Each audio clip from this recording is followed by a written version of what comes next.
Salve Bapak Ibu dan saudara-saudari terkasih dalam Kristus. Kita bertemu dalam Renungan Katolik Jumat 30 Juni 2023. Pada zaman Yesus, penyakit kusta disebut sebagai penyakit kutukan akibat dosa. Seorang penderita kusta akan dijauhi oleh masyarakat dan dianggap najis. Seseorang yang sembuh dari penyakit kusta harus pergi kepada imam agar dia dipulihkan dan lepas dari cap sebagai pendosa.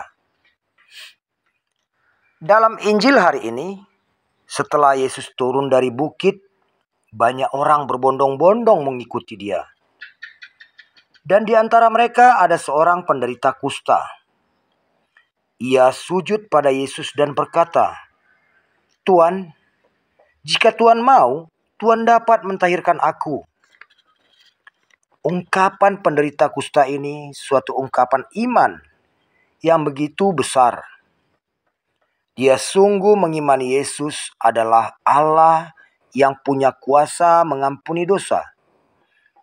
Sebab bagi mereka kusta adalah penyakit karena dosa.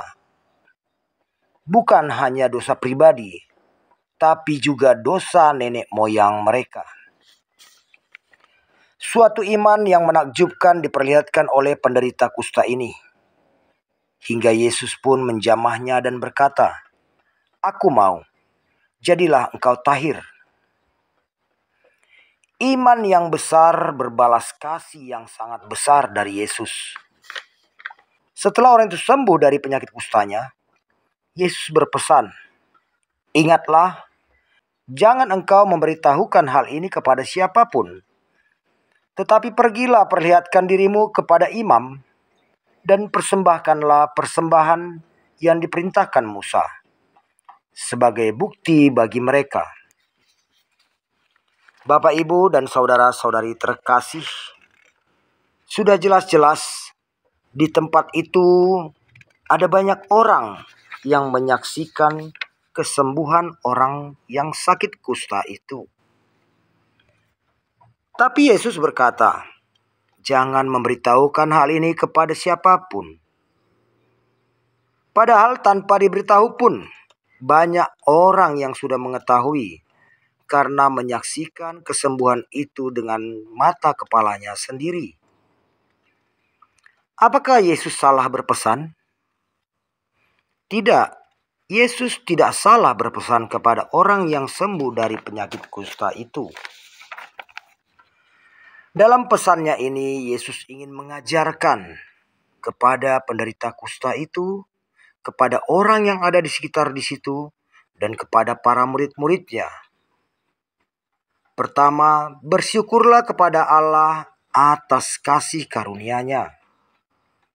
Kedua, Yesus punya kuasa mentahirkan orang kusta. Berarti Yesus punya kuasa menghapus dosa. Ketiga, agar tetap mengikuti ajaran Musa, hamba Allah, bahwa kesembuhan itu harus dilengkapi dengan pemulihan oleh imam di bait Allah. Keempat, euforia tidak lebih utama dari mengucap syukur kepada Allah. Ini adalah pesan penting. 4 pesan penting yang diajarkan Yesus kepada orang yang sudah sembuh dari penyakit kusta itu. Dan kepada orang-orang yang ada di sana saat orang itu menjadi tahir. Juga kepada kita semua umat Kristen. Utamakanlah Allah, bukan euforia. Amin. Tuhan memberkati.